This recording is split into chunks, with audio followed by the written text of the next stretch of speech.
Hi, I'm Paul Salmon. I'm a psychic medium. This evening, we're at the Cameo Hotel in Ipswich, where in a few minutes' time, Colin Fry is going to demonstrate his mediumship ability. Let's have a chat with him before he takes to the stage. Reverend Colin Fry, hello, nice to see you again. And you? The Voices from Heaven tour, which is what you call this tour, I believe. Why is it such a different tour, or what makes it a different tour to what you've done before? I don't think it is. Isn't it? I don't think it is. I think the challenge of what I do is 95% of what I do is my gift. But I, of course, have to realise that I'm going out and I'm doing halls and I'm doing theatres. And I suppose that I have to graciously accept that there's a small percentage of people that come to my evenings for, I suppose, what you call the entertainment value of it. So I think certainly over the course of the last 20 years, I've had to concede a little bit that I have to accommodate that entertainment part as well. So what I always say, I remember many years ago, a friend of mine said to me, he had been very close friends with a very famous medium called Mona van der Walt. She'd been a world famous medium, and they were in South Africa, and she was doing a demonstration in Cape Town. And when she came off, a young lady said to her, "Oh, Mrs. van der Walt, that was wonderful entertainment." And she said, "My dear," she said, "it may be entertaining, but it's not entertainment." And I think, personally, I think that's probably my attitude as well. I like to, if you've got anything from 300 up to 3,000 people, you have to make the evening entertaining. And I tend to tell my students as well, when I'm training students, and saying, if you cannot perform a communication, it's going to be flat. Yeah. Even for the person who's the recipient of that. There are a number of ways of saying your mother loves you. And it can either be said with feeling, or it can be flat and meaningless. And I think, so I think it's very important that a communication has to be performed. You are, after all, as I tell my students all the time, you are that communicator's representative on earth while you are giving their message. Yeah, I can understand. So. But to go back to your original point, you can't reinvent the wheel. No. So really, I suppose each year is about really just coming up with a new title for the tour. Yeah, are these not smaller venues this year? I out of personal choice, I don't do the huge venues anymore. You don't? I stopped that about 4 years ago. My biggest venue now tends to be a maximum of about 1,000 people. That's the maximum. I've got a way to go yet then. And I tend now to try and go for theatres somewhere between about 400 and 600, with a few slightly bigger ones a year. And again, really that was down to personal preference. I thought, I've done all these huge venues. And again, although you try to get the message across to everybody, when you're working with an audience of sort of over 1,000, it becomes more of a challenge. And I think when you're working with a smaller audience, or particularly when I'm working in churches with congregations, you have more ability to be able to draw everybody into what's happening. Right. Especially when you're working in sort of places like the Edinburgh Playhouse, which is over 3,000 people, and you're looking up into the gods, and all you can't even see where you're working. No. But you're in Ipswich, Suffolk this evening. I am indeed. You're off to Glasgow in a few weeks' time, or next week. You're coming back to Essex and Suffolk again, and in between you've done Norway. Yes. Now, how on earth do you cope with this heavy workload? Well, we recommence the tour after the summer break on the 3rd of September. We finish on the 1st of December, and I'll have had about 4 days off in that time. God, grief. How do you relax? Can you relax? Well, you have all day to relax, I suppose. Well, during the day, we usually driving to Yeah. the next venue. But I'm fortunate, I own a crew, so other than a couple of days this week where I've been driving myself, I'm usually driven. I tend to fall asleep in the van. Do you? Yeah, I can sleep on the edge of a pin. You know, Can you? You're fortunate. Yeah, I can sleep anywhere. You know, but again, I suppose that's a habit that I've got into. Well, you've done it for so over long, the haven't years. you? Yeah. So, can I ask you, like you're working this evening, you're going on after our interview. When do you get an actual link? Do you get one? Is it not until you go on stage, or have you got a link already? There's no fixed rule of that. It can be at any point. I'll tell you a story that happened last year.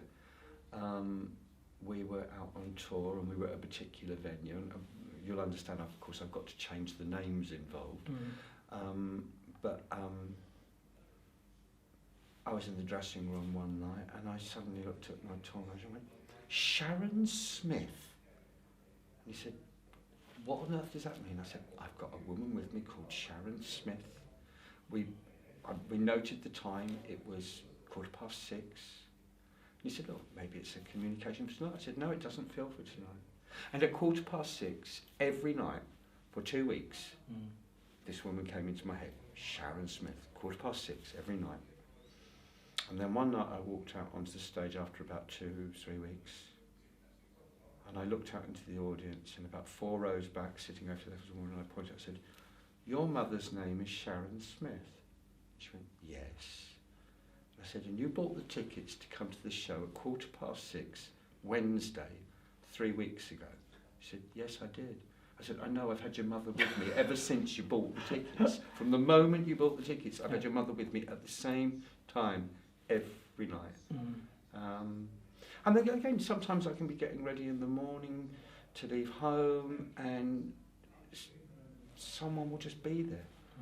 And strangely, this has been happening a lot in probably about the last year.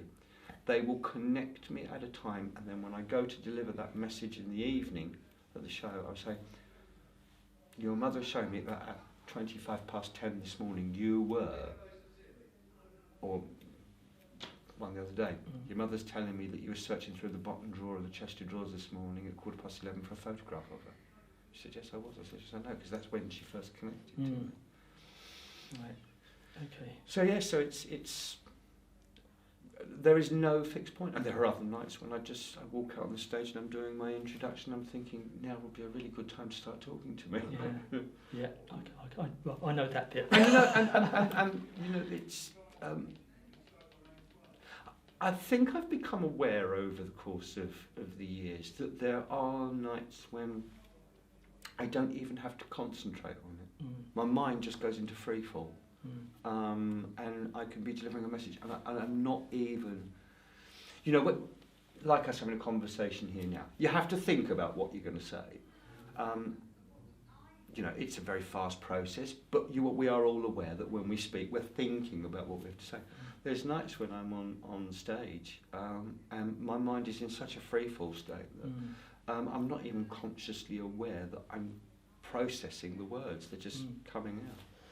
A number of years ago, I worked at the Arthur Findlay College with a tutor, and we were sitting having a chat one evening after we'd been tutoring for the day, and we were debating the possibility that all mediumship is some form of controlled state. So even when we're working with mental mediumship, you know, particularly when your mind goes into that free fall state, you're probably under some state of control. Yeah. Okay. Now you're Reverend Colin Fry. I am. Why I was did ordained 2 years ago.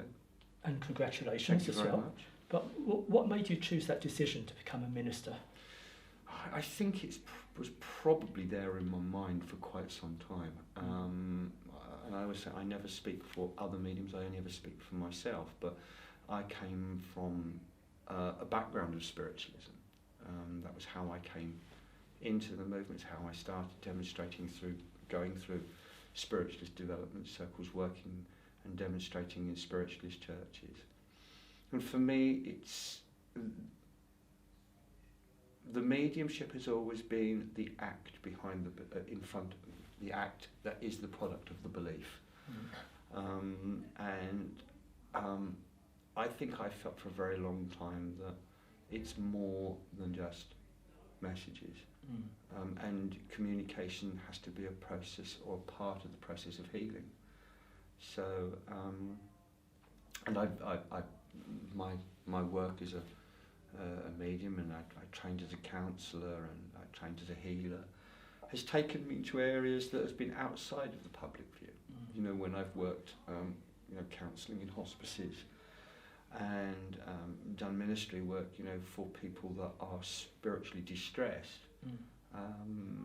And then my church first put the idea to me probably about 10, 11 years ago. And I was very honest, and I said, although I do feel as though I've got the calling for that, I am so involved with my tour and TV work that I don't feel it's the right time. And more I was getting called upon to do namings and blessings and funeral services. And then I turned 50 2 years ago, and I made the decision, and I contacted my church, and I said I'd like to go for the ministry. And of course I was shown no preferential treatment. I had to go through exactly the same process as everybody else that had applied. And there was 12 people that applied, and of the 12 that applied, there was only 2 of us that were accepted. Really? My church has sort of quite strict criteria of what are the requirements to be a minister. You have to have shown a period of development and training. You certainly have to have a knowledge of spiritualism, and you have to be a healer or a registered medium. You have to have a counselling qualification. Is this a Christian spiritualist church? I'm with United Spiritualists. United Spiritualists. Yeah. Right. And our ethos is the unification of all spiritualists. Right. Okay. Why is Sweden so special to you? I was first invited to go out and work in Sweden about 20 years ago at the Ransborgs College, Ransborgs Gardens College. I tutored there, and then I became their principal tutor. And then they went into various stages of financial difficulty. Were going to close down, so I used everything that I'd made out of television and touring, and I rescued the place. Spent a small fortune on it. And then about 3 years ago, I gifted it back to the Swedish spiritualist community. Oh, right. Okay. It's strange sitting here with you now, because I watched you on TV this morning. Because You're meant to at that point say that I haven't aged at all. You haven't aged at all. I'm not sure if I should call you. It's not. I can't call you Colin. It's Reverend. No, I'm not precious about it. But I know it's strange. I watched you this morning and the morning before, 8 o'clock in the mornings. I forget which channel actually. Pick TV. Pick TV.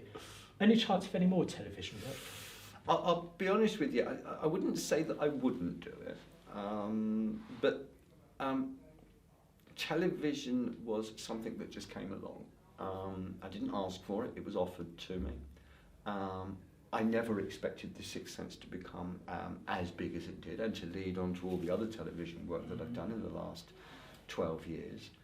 Not just in this country, but I've made TV series in Norway and in New Zealand. But my point always when I was doing television was I am a spiritualist medium. And although I appreciate that you are making a television series or series for a much broader audience, don't ask me to compromise. There were a few points during the time we were doing television when I did have to say, no, I will not do that. But overall, they seemed to accommodate where I was coming from.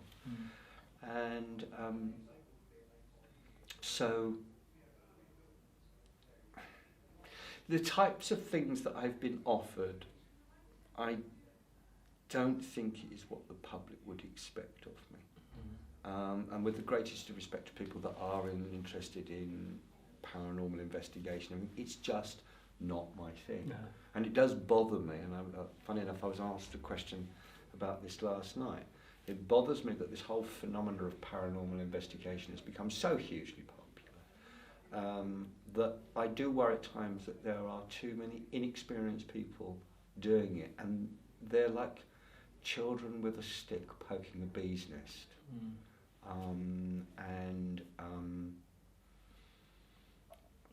So I've met a few of those.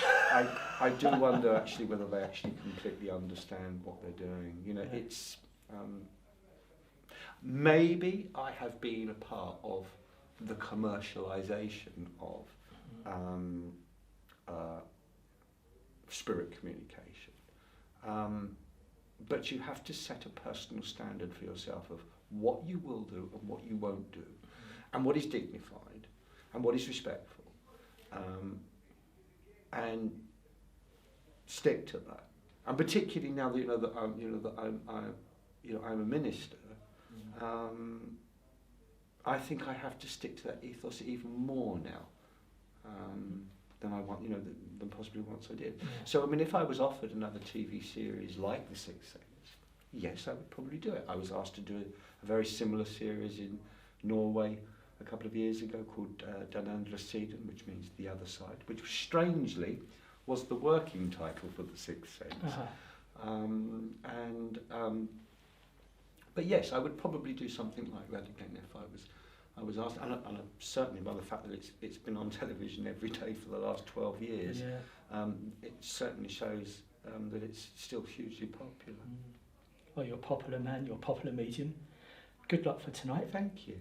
Wish you all the well, all the best even. Thank you. Thanks for seeing us, and My pleasure. see you again one day, hopefully. I hope so. Cheers.